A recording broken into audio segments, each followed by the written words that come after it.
Hello friends, നമ്മളിന്ന് നോക്കാൻ പോകുന്നത് ധൗവ NVR നമ്മുടെ ക്യാമറയുടെ റെക്കോർഡിംഗ് എങ്ങനെ ഓൺ ചെയ്യാം ഓഫ് ചെയ്യാം എന്നുള്ളതാണ്. ഇപ്പോൾ നിലവിൽ ഈ NVR ഞാൻ 2 ക്യാമറാസ് കണക്ട് ചെയ്തിട്ടുണ്ട്. അതായത് ചാനൽ നമ്പർ 2-ലും ചാനൽ നമ്പർ 10-ലും.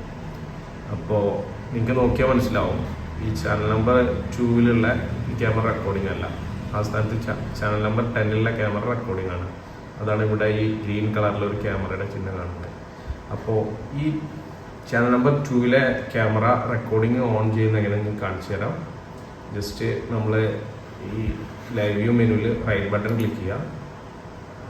അതിനുശേഷം മെയിൻ മെനു സെലക്ട് ചെയ്യുക. ഇത് നമ്മുടെ പാറ്റേൺ ലോക്ക് ഉണ്ടാവും. ആ പാറ്റേൺ ലോക്ക് സെലക്ട് ചെയ്ത് കഴിഞ്ഞാൽ നമുക്ക് മെയിൻ മെനുവിൽ കയറും. ആ മെയിൻ മെനു കയറിയിട്ട് ജസ്റ്റ് ഇത് അവിടെ സ്റ്റോറേജ് എന്നുള്ള ഓപ്ഷൻ ഉണ്ടാവും. ആ സ്റ്റോറേജ് എന്നുള്ള ഓപ്ഷനിൽ കുറേ സബ് മെനൂസ് ഉണ്ട്. Basic, schedule, disk manager, record mode, disk group, disk quota, disk check. Record mode എന്നുള്ളത് സെലക്ട് ചെയ്താൽ നമുക്ക് ഇതിൽ കുറേ ഓപ്ഷൻസ് കാണാം.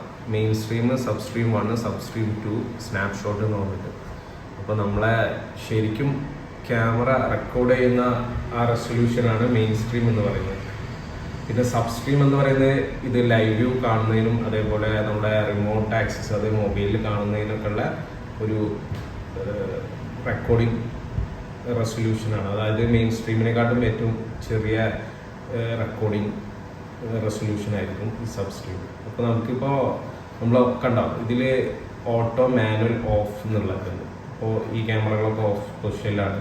10-ഉം അതായത് ആദ്യത്തെ ക്യാമറ ഫസ്റ്റ് ചാനൽ മാത്രമാണ് നമ്മൾ ഇതാക്കിയിട്ടുള്ളൂ, ഓട്ടോയിൽ റെക്കോർഡിങ്ങിൽ ഇട്ടിട്ടുള്ളൂ. അപ്പോൾ ഇപ്പോൾ നമുക്ക് സെക്കൻഡ് ക്യാമറയും കൂടെ ഇതിൽ റെക്കോർഡിംഗ് മോഡിലാക്കണമെങ്കിൽ സെക്കൻഡിലുള്ള ഓട്ടോ എന്നുള്ള ഓപ്ഷനിലിടുക, ദെൻ അപ്ലൈ എന്ന് കൊടുക്കുക. ഞാൻ അടുത്തതായിട്ട് നിങ്ങൾക്ക് ലൈവ് വ്യൂ കാണിച്ചു തരാം.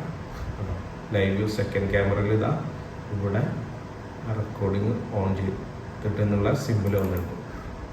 ഇതാണ്. Okay, thank you.